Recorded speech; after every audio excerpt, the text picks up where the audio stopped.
Divya madam, हम एक अवसर को कैसे पहचानते या बनाते हैं? यह इस बात पर निर्भर करता है कि अवसर कितना मूल्यवान है। अवसर की पहचान के बाद जो सवाल उठते हैं वे यह है कि हम इसे कैसे मूल्यवान समझते हैं और यह किसके लिए मूल्यवान है और हम इसे कैसे और कहाँ उपयोग करते हैं। इसका उपयोग या तो उद्योग या बाजार क्षेत्र में किया जा सकता है। उसके बाद सवाल आता है कि कब, यानी क्या बाजार के विकास में इस विचार का फायदा उठाया जा सकता है और कैसे। इसका मतलब है कि वास्तव में क्या उत्पादन करना है और कैसे चार्ज करना है। इसके बाद आती है रणनीति, वित्तपोषण, निकास और विकास दर में किस प्रकार की रणनीति लागू की जानी है और किराए पर लेना, किस प्रभाव के साथ। अवसर की खोज के लिए कुछ किस्मत की भी जरूरत होती है। खोज के बाद बाधाओं का प्रबंधन किया जा सकता है। हमें याद रखना चाहिए कि हमें अवसर के लिए तैयार रहना है। सफलता पाने के लिए सिर्फ किस्मत ही काफी नहीं होगी। इसके अलावा एक बार अवसर की खोज हो जाती है तो आपको यह जानना होगा कि इसका करना क्या है। जैसा कि हमने पहले ही चर्चा की है कि ओवरहेड्स जैसे अप्रत्यक्ष लागत को आसानी से किसी उत्पाद या सेवा में वापस नहीं पाया जा सकता है। इसलिए व्यवसायों को प्रत्येक उत्पाद या सेवा या मोटे तौर पर प्रत्येक लागत वस्तु को आवंटित करने की आवश्यकता होती है। लागत आवंटन एक ऐसी विधि है जिसके माध्यम से एक व्यवसाय विभिन्न लागत वस्तुओं में एक अप्रत्यक्ष लागत आवंटित या वितरित करता है। लागत आवंटन के 4 भाग हैं: लागत पूल, लागत वस्तुएं, लागत चालक और आवंटन मात्रा। आइए उनमें से प्रत्येक के बारे में चर्चा करें। लागत पूल, यह कुल अप्रत्यक्ष लागत है जिसे लागत वस्तुओं में आवंटित करने की आवश्यकता है। आइए उनमें से प्रत्येक के बारे में चर्चा करें। लागत ऑब्जेक्ट, जैसा कि हम पहले से ही जानते हैं, प्रत्यक्ष और अप्रत्यक्ष लागत में विभाजित है। लागत ड्राइवर को कुछ गुण या विशेषता के रूप में परिभाषित किया गया है जिसे हम प्रत्येक लागत वस्तु के लिए माप सकते हैं। आवंटन की मात्रा सभी लागत वस्तुओं में लागत चालक राशियों का समुच्चय है। लागत आवंटन के चरण ओवरहेड दरों द्वारा निर्धारित किए जाते हैं। ओवरहेड दर आवंटन वॉल्यूम द्वारा विभाजित लागत पूल में राशि है। लागत का आवंटन जानने के लिए प्रत्येक लागत वस्तु में लागत चालक इकाइयों की संख्या से ओवरहेड दर को गुणा करें। अनिल, आपको पता होना चाहिए कि व्यक्ति की विशेष क्षमताओं पर एक व्यक्तिपरक प्रक्रिया का निर्माण होता है। किस तरह की क्षमताएं हैं? किसी व्यक्ति की विशेष क्षमताओं के साथ यह एक व्यक्तिपरक प्रक्रिया ही है जो इस बात पर निर्भर करता है कि कोई व्यक्ति क्या जानता है या वह ज्ञान जिसे वह ग्रहण कर सकता है। एक व्यक्तिपरक प्रक्रिया समय और अनुभव के साथ मजबूत होती जाती है। आणविक जीव विज्ञान की तरह एक विशेष बाजार को किसी व्यक्ति की विशेष क्षमता पर बनाया जा सकता है। स्वाभाविक रूप से आपको नए पारस्परिक कौशल के साथ प्रबंधन के लिए अनुकूल होना पड़ेगा। यहाँ आपको क्या मदद मिलती है? आप किसको जानते हैं? कमजोर संबंध क्या है? और आपने अब तक किस तरह की रचनात्मकता हासिल की है? अब सिद्धांत यह है कि कैसे निर्धारित किया जाए कि कुछ डेबिट है या क्रेडिट। अच्छा, यह कैसे करते हैं? सिद्धांत व्यक्तिगत खातों, वास्तविक खातों और नाम मात्र खातों पर निर्भर करता है ताकि डेबिट या क्रेडिट की जांच की जा सके। व्यक्तिगत खातों में डेबिट लेने वाला है और क्रेडिट देने वाला है। वास्तविक खातों में डेबिट वही है जो अंदर आता है और क्रेडिट जो बाहर जाता है। नाम मात्र के खातों में डेबिट सभी घाटे और खर्च है और क्रेडिट सभी लाभ और आय है। यह समझना आसान था, अब गैर वर्तमान परिसंपत्तियों के बारे में क्या गैर वर्तमान संपत्ति भी विभिन्न प्रकार की है मैम? हाँ अनिल, है। मैं आपको सामान्य प्रकार की गैर वर्तमान संपत्तियों के बारे में बताती हूँ। सामान्य प्रकार की गैर वर्तमान संपत्ति है मूर्त संपत्ति, अमूर्त संपत्ति, गैर वर्तमान निवेश और दीर्घकालिक ऋण और अग्रिम। मूर्त संपत्ति में मशीनरी, भवन या भूमि जैसी अचल संपत्तियां शामिल हैं।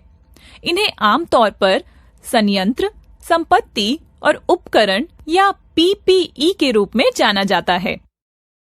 अमूर्त संपत्ति में पेटेंट, ट्रेडमार्क, कॉपीराइट, सद्भावना, ब्रांड या मान्यता शामिल है। ये छोटे व्यवसायों और स्टार्टअप के लिए आम नहीं है। गैर वर्तमान निवेश ऐसे निवेश हैं जो 1 वर्ष से अधिक समय में परिपक्व होते हैं। लंबी अवधि के ऋण और अग्रिम आपूर्तिकर्ता जैसे अन्य संस्थाओं को दिए गए ऋण और अग्रिम है जो 1 वर्ष के बाद देय होते हैं।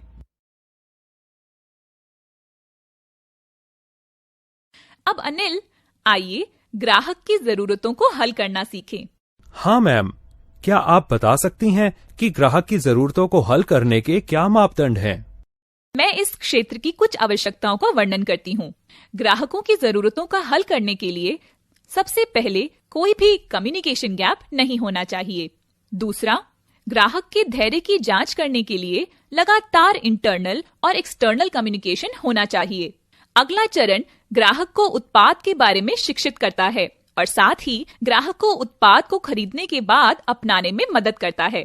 कुछ अन्य आवश्यकताएं हैं आदर्श ग्राहक की पहचान करना, फिर ग्राहकों के साथ अच्छे संबंध बनाए रखना। यह जांचने के लिए कि सभी ग्राहक आपके उत्पादों के साथ सहज हैं, आपको एक सक्रिय सर्विस संरचना की आवश्यकता है। फिर आपको संचार यानी कम्युनिकेशन की रणनीतियों को तैयार करने की आवश्यकता होगी। संचार रणनीतियों का निर्माण ग्राहकों की प्रतिक्रियाओं और ग्राहकों की शिकायतों, सुझावों का उपयोग करके किया जाता है। इससे आपको ग्राहकों की आवश्यकताओं को समझने में मदद मिलेगी। ग्राहक की पहचानी गई जरूरतों को हल करके उनका लाभ उठाना चाहिए।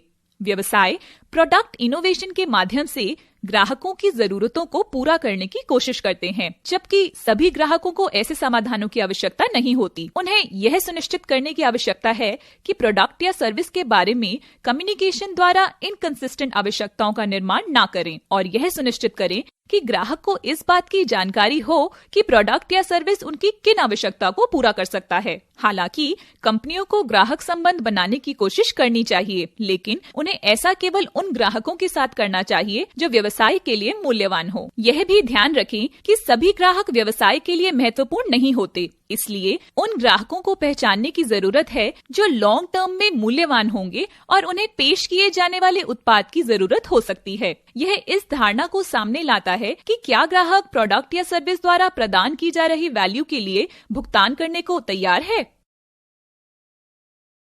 तो क्या आप जानते हैं अनिल, एक एंटरप्रेन्योर या कंपनी अपने प्रोडक्ट या सर्विस को कस्टमर के दिमाग के वैल्यू पर्सपेक्टिव में डालने के लिए क्या कर सकती है? नहीं मैम, बहुत स्पष्ट रूप से नहीं। हम व्यवसायी क्या कर सकते हैं जिससे कि अपने प्रोडक्ट या सर्विसेज को कस्टमर्स के दिमाग में वैल्यू के रूप में रख सकें? ठीक है, तो मैं आपको अच्छे से समझाती हूँ। यहाँ सवाल यह उठता है कि ऐसा क्या विकल्प है जो एक एंटरप्रेन्योर या कंपनी अपने प्रोडक्ट या सर्विसेज की वर्थ के लिए कर सकती है। प्राइस आधारित नजरिए से आप अपने प्रोडक्ट या सर्विस को बढ़ावा दे सकते हैं विज्ञापन के द्वारा कि आपका प्रस्ताव प्रतियोगी की तुलना में सस्ता है। यह फिर से कमोडिटाइजेशन की ओर जाता है। इसकी वजह यह है हर कोई कीमत पर प्रतिस्पर्धा कर रहा है, क्योंकि कोई भी यह नहीं पता कर रहा कि वे कस्टमर्स के लिए अपने प्रोडक्ट या सर्विस में अलग अलग वैल्यू कैसे जोड़ सकते हैं। प्रोडक्ट या सर्विस के लिए वैल्यू पर्सपेक्टिव को अपनाने का एक बड़ा एडवांटेज यह है कि आप जो प्रोडक्ट या सर्विस को बढ़ावा दे रहे हैं उसमें एक स्पष्ट फर्क या अंतर होता है आपके प्रतिद्वंदियों से। प्रोडक्ट या सर्विस को वैल्यू देने का एक और तरीका है जो आप कस्टमर्स को प्रदान करते हैं, वह यह है कि कस्टमर को यह समझाने में मदद की जाए कि उन्हें कैसे और कितना फायदा होगा। फिर आप ग्राहकों से उस लाभ का हिस्सा मांग सकते हैं। इस तरह से आप उस प्रोडक्ट या सर्विस के प्रीमियम की कीमत या वैल्यू को जस्टिफाई कर सकेंगे।